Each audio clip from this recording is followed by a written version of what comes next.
رب اشرح لی صدری ویسر لی امری واحلل عقدۃ من لسانی یفقہوا قولی۔ اس پوری کائنات کو اللہ سبحانہ وتعالی نے پیدا کیا اور اپنی پلاننگ کے مطابق بنایا، اور اس میں بعض چیزوں کو بعض پر فضیلت عطا کی۔ جیسے انسانوں میں سے جو پیغمبر ہیں انہیں عام انسانوں پر فضیلت ہے، پھر پیغمبروں میں سے رسول اللہ صلی اللہ علیہ وسلم کو باقی سب پر فضیلت ہے۔ تلک الرسل فضلنا بعضهم علی بعض، یہ رسول ان میں سے ہم نے بعض کو بعض پر فضیلت دی۔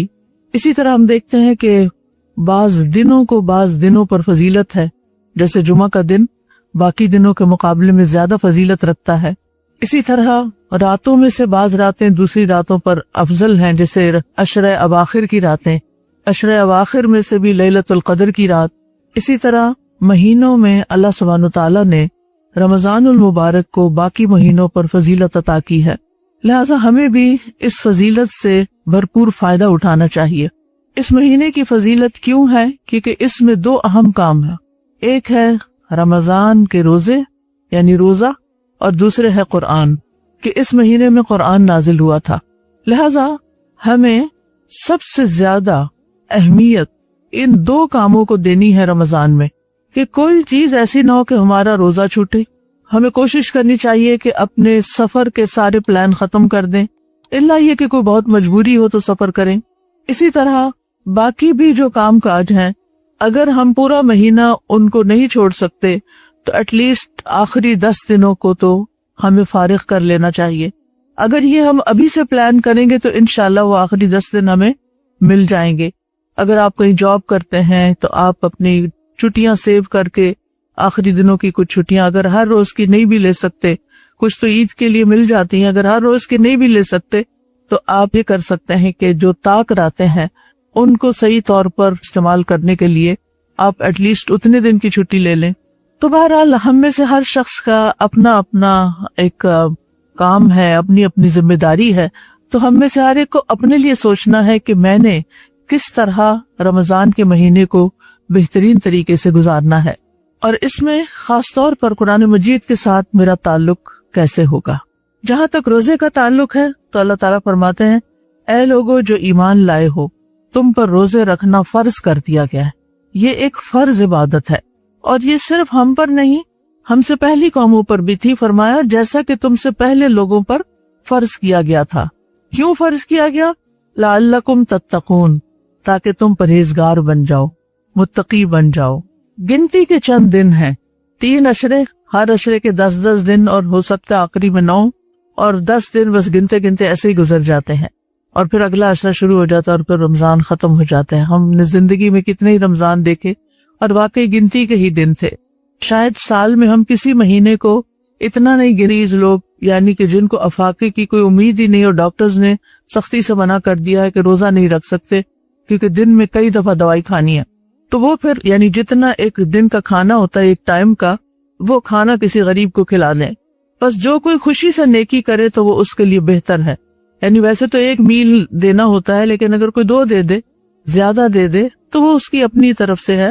اور یہ کہ تم روزہ رکھو، پھر بھی کوشش کرو کہ روزہ رکھنا ہے، یہ تمہارے حق میں زیادہ بہتر ہے اگر تم جانتے ہو۔ اور آپ دیکھیے کہ بہت سی چیزوں کا تعلق نہ صرف سوچ سے ہوتا ہے۔ ہم سوچ لیتے ہیں یہ ہم نہیں کر سکتے، اور پھر وہ ہم سے نہیں ہوتا، لیکن جب ہم سوچتے ہیں کہ نہیں ہم کر لیں گے، کوئی بڑا کام نہیں، مشکل نہیں، تو وہ کام آسان ہو جاتا ہے۔ تو اس میں آپ دیکھیے کہ سب سے پہلے تو یہ اللہ تعالیٰ کا احسان ہے ہم پر کہ اس نے پچھلی امتوں کی طرح ہم پر بھی روزے فرض کیے۔ کیا خیال ہے اگر روزے فرض نہ ہوتے تو کیا ہم 1 مہینہ روزے رکھ سکتے؟ ہم نہ رکھتے۔ رمضان جب گزر رہا ہوتا ہے تو ہم سوچتے ہیں اچھا ہم نفلی روزے بھی رکھا کریں گے، الحمدللہ شوال کے رکھ لیتے ہیں، لیکن پھر کیا ہوتا ہے آہستہ آہستہ شوال کے بعد ذوالقعدہ اور ذوالحجہ میں پھر پہلے 9 دن جو ہے وہ رکھ لیتے ہیں، محرم میں بھی کچھ رکھ ہی لیتے ہیں، لیکن پھر آہستہ آہستہ آہستہ روزے رکھنا بھول جاتے ہیں۔ لیکن جس شخص کو روزے کا فائدہ پتہ چل جائے، روزے کی اہمیت پتہ چل جائے، تو وہ کبھی بھی پھر چھوڑ نہیں سکتا، الا یہ کہ کوئی بہت مجبوری ہو۔ میری والدہ جو ہے وہ 78 سال یعنی 78 ایئرس کی فوت ہوئی تھی، ان کی عمر اس وقت 78 سال تھی، اور ماشاءاللہ وہ رمضان کا کوئی ایک روزہ نہیں چھوڑتی تھی، ہر مہینے کے 3 روزے جو ایام 20 کے روزے ہوتے ہیں وہ بھی رکھتی تھی. جس سال ان کی ڈیتھ ہوئی جس مہینے میں، اس میں انہوں نے اس فکر میں کہ انہیں یاد نہ رہا کہ آج 13 تاریخ شروع ہوئی ہے کہ نہیں، انہوں نے 12 کو بھی روزہ رکھ لیا، تو وہ 3 کی بجائے 4 رکھ لیا. تو اب آپ دیکھیے کہ یہ صرف ایک ارادہ تھا، ول پاور تھی.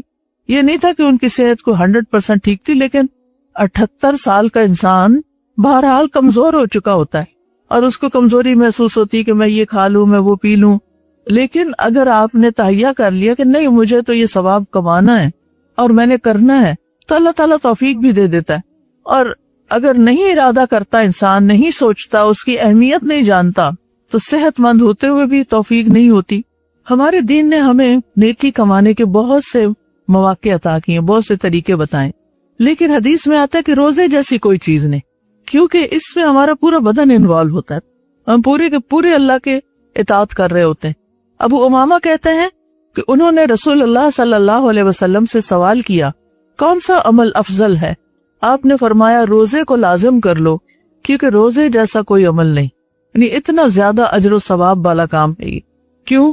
اس لیے کہ روزہ آگ سے، گناہوں سے ڈھال ہے، بچاتا ہے.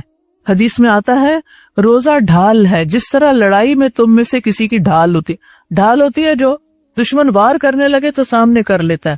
جب انسان روزے سے ہوتا ہے تو انسان شیطان کے وار سے بچ جاتا ہے. شیطان اس کو وسوسہ ڈالتا ہے، کوئی برا خیال ڈالتا ہے، کوئی غلط کام کرنے کے لیے اکساتا ہے، تو وہ کیا سوچتا ہے، میں تو روزے سے ہوں، میں نے نہیں کرنا. شیطان سب سے بڑا دشمن ہے، تو شیطان کے لیے ایک وہ ڈھال بن جاتا، وہ ہمیں نقصان نہیں دے سکتا. اور آخرت میں آگ سے رکاوٹ بن جائے گا. یہ روزہ آگے آ جائے گا، سفارش کرے گا کہ میں نے اس کو بھوکا پیاسا رکھا، اور وہ انسان جہنم سے بچ جائے گا. پیاری بہنوں، جہنم سے بچنا سب سے بڑی کامیابی.